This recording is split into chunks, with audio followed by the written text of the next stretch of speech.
உறவுகளே, இது வந்து கொட்டக்கலையில் இருக்கிற காட்டு மாரியம்மன் என்று சொல்லி இந்த ஆலயத்தை சொல்லினா ஒரு அணி வந்து அந்த நீர்வீழ்ச்சியை பார்க்குறதுக்காக தான் வந்திருக்கிறாங்க. பாருங்க அவங்கள எப்படி இருக்கு நீர்வீழ்ச்சி, அழகான இடம்.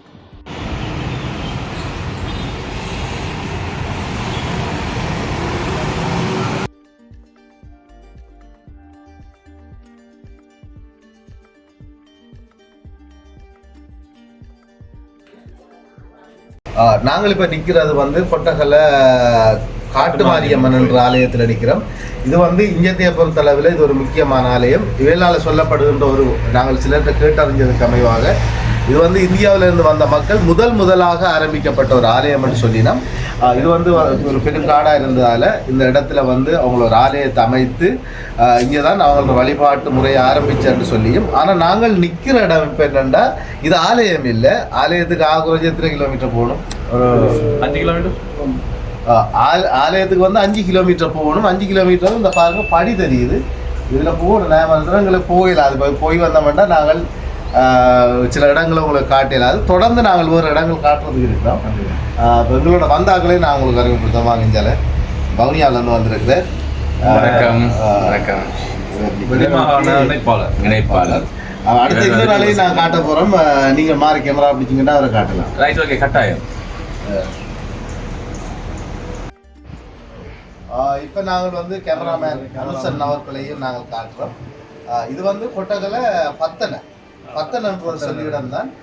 சரி, நாங்கள் இது சம்மந்தமாக சின்ன ஒரு இது ஒன்று கேட்க போகிறோம். ஒரு அண்ணாகிட்ட வந்து அவர் என்ன இது சம்மந்தமாக என்ன சொல்கிறார் என்று கேட்க வேண்டாம்.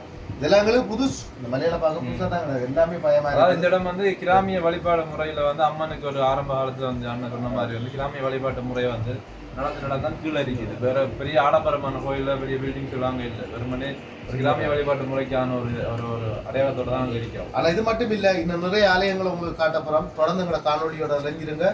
இன்னும் எங்களை காணொலிக்கு சப்ஸ்கிரைப் பண்ணலையா? சப்ஸ்கிரைப் பண்ணுங்க, லைக் பண்ணுங்க, ஷேர் பண்ணுங்க.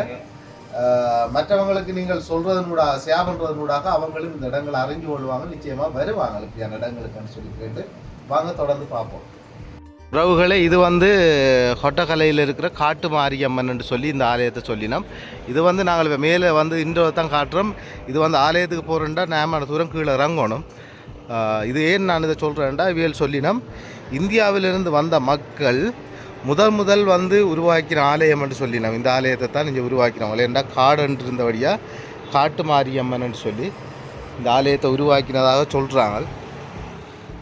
இதுன்ற வரலாறுகள் நிறைய இருக்குது. ஆனால் எங்களுக்கு கேட்டுக்கொள்ளக்கூடிய மாதிரி இல்லை. இருந்தாலும் நாங்கள் சும்மா ஒரு குறிப்பிட்ட தூரம் உங்களுக்கு காட்டுறோம். இது வந்து படி. இதுக்குள்ளால் இறங்கி தான் இந்த ஆலயத்துக்கு போகணும். இதுக்கால போய் அங்கே நேமர தூரம் போகணும். அம்பளுக்கும் இப்போ நாங்கள் நிற்கிற இடத்துல இருந்து போகணும் தூரம். எனக்கு கோயிலை காணல. கோயில் வந்து நேமர தூரம் போகணும். அந்த ஏரியாக்குள்ளே போகணும்னு சொல்கிறாங்க.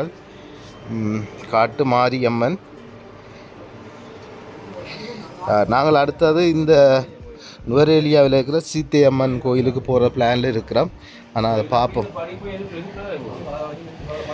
இந்த படி இந்த போகுது பாருங்கள். இது போய் நாங்களும் கோயில் தெரியலை உங்களுக்கு. நாங்கள் இப்போ இந்த முன்னுக்கு தான் நிற்கிறோம். கோயில் எங்கே இருக்குன்னு உங்களுக்கு தெரியாது, எங்களுக்கு தெரியாது.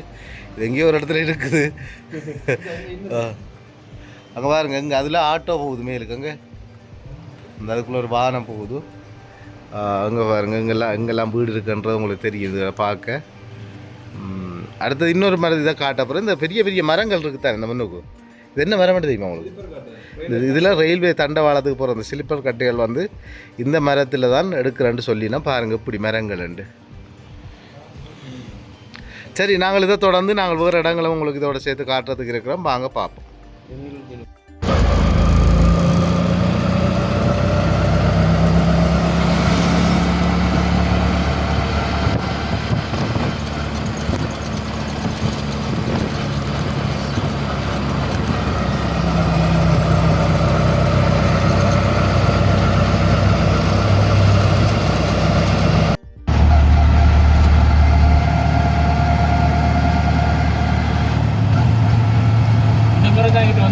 தனி ஒரு ஆள்கிட்ட தான் இல்லாட்டிக்கு இல்லை இது கம்பெனி தோட்டம்.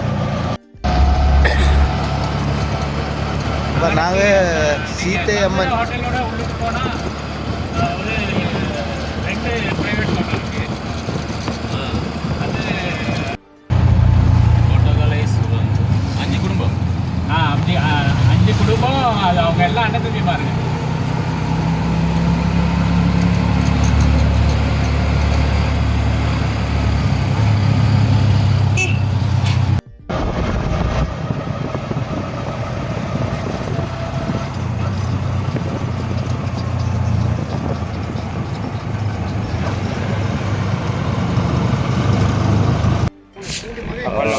பாருங்க இந்த நீர்வீழ்ச்சியை வந்து 281 அடி வந்து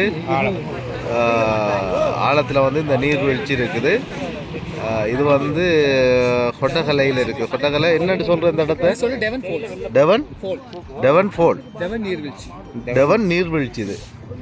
இது வந்து டெவன் நீர்வீழ்ச்சி. இந்த இடம் எவ்வளோ இயற்கையான கிட்ட போய் பார்க்க ஆசை தான். என்னென்று போயிடாது அவ்வளோ ஆசையான இடங்கள்ன்ட்டு பாருங்க எப்படி இருக்குன்ட்டு. 281 அடி வந்து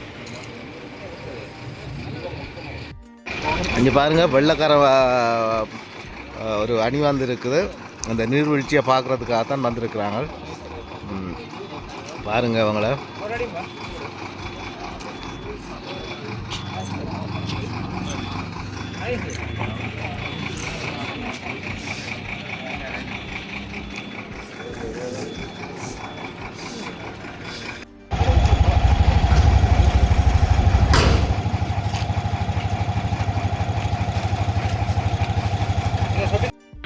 இது செங்கிளர் என்று சொல்கிற ஒரு இடம்.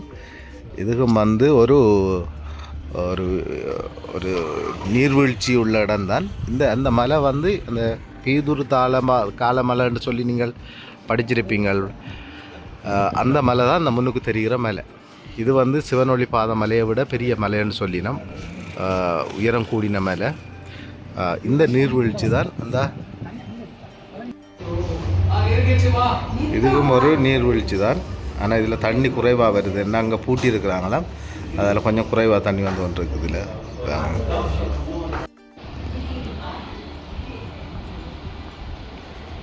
எப்படி இருக்கு நீர்வீழ்ச்சி? அழகான இடம். மொழியிலையும் போட்டிருக்கணும். 3 மொழியிலையும் இதில் வந்து மஹிந்த ராஜபக்ச அவர்களால் நிர்ணயிக்கப்பட்டு போட்டிருக்கணும்.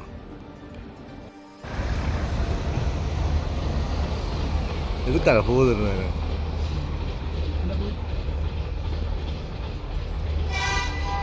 எங்கே போவோம்?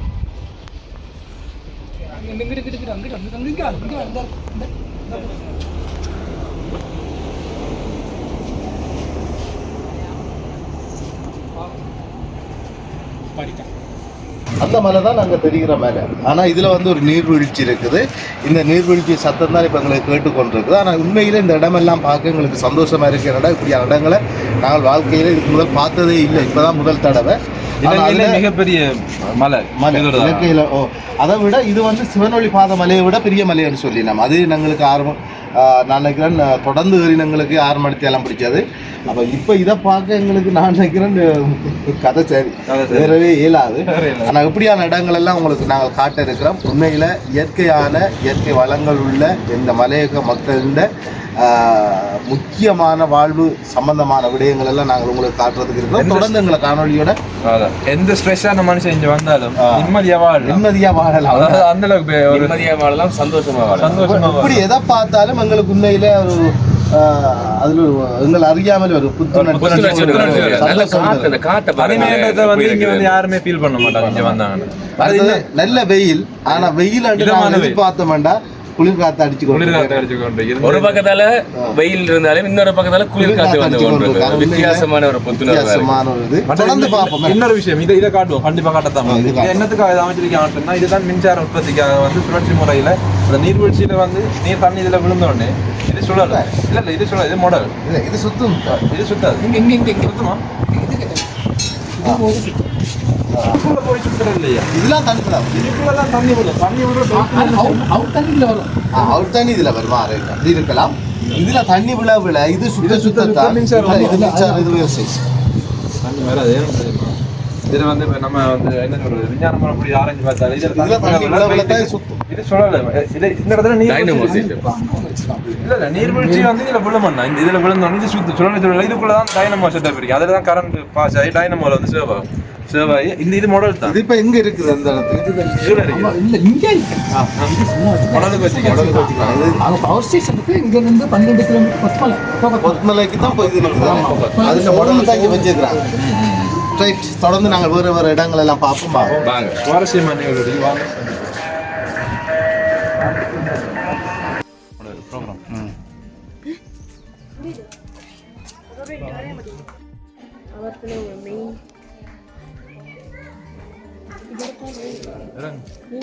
இப்போ நாங்கள் வந்து நிற்கிறது ஒரு பள்ளிக்கூடத்துக்கு வந்து நாங்கள் இந்த பள்ளிக்கூடத்துக்கு மேல் பகுதியில் இருக்கிற கிரவுண்டில் நிற்கிறோம். பாருங்க எப்படி இருக்கு இடமாண்ட ஏன் நடந்து களைச்சி போட்டோமா. உங்களுக்கு இப்போ நான் கீழ்ப்பகுதியை காட்ட போகிறேன் எப்படி இருக்காண்டு. இப்போ நாங்கள் எங்கே நிற்கிறோன்ற ஒரு அளவு தெரியும் தானே உங்களுக்கு.